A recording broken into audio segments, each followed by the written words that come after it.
Earlier, I spoke to one of the study authors, Dr. Gil Burnham. He's a professor of public health at the Johns Hopkins Bloomberg School of Public Health. He explains more about the methodology of the study.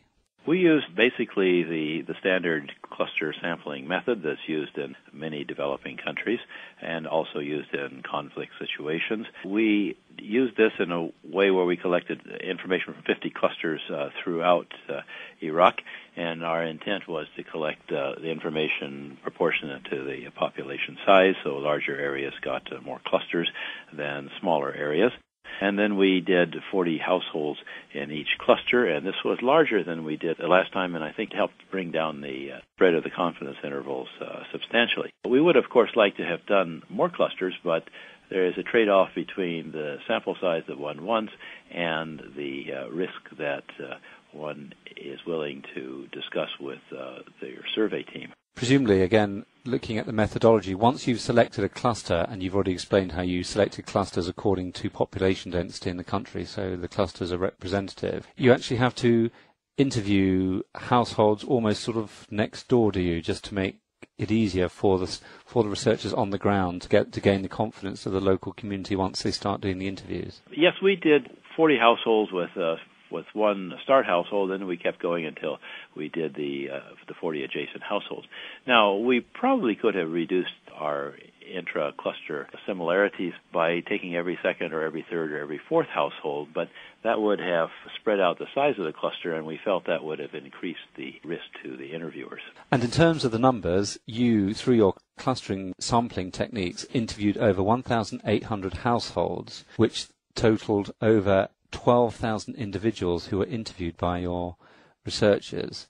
What were your broad findings? We found that the excess mortality over the 40 months post-invasion was around 654,000, and of those 654,000, 601,000 were due to violent causes.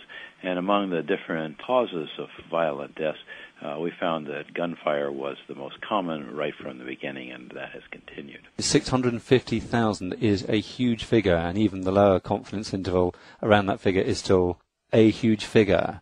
Statistically, and obviously the research is peer-reviewed here in the Lancet, that is an enormous leap, isn't it? 650,000 from the X hundred that you actually found among the households that you surveyed. Are you totally convinced that you can extrapolate in that way? Yes, because if we look at the trends from the invasion to the present time, or at least until we finished the survey in July, for the first 18 months post-invasion, the numbers were virtually the same as what we found last time, and it should probably not come as a surprise to anyone who's been reading the newspaper or the television to see that the number of deaths have been increasing steadily as the time of the war has progressed. One of the things that comes as a surprise to many people is that these numbers are so much larger than what are reported from various organizations that actually count bodies. And I think the organizations that are counting bodies, and now the U.S. Department of Defense, which also tracks deaths of Iraqis as well, is that these are pretty well confined to certain areas that have ready access to the media and where the mortuaries and so forth are easily visited. But our study shows that these violent events are happening throughout the country. It's not just isolated in a few locations. And then if we look at the trends, and that's the final table in the paper, if we look at the trends in the cumulative number of bodies identified or violent deaths reported, and we compare that to the trends in the change in rates that we found in our study, these are virtually identical.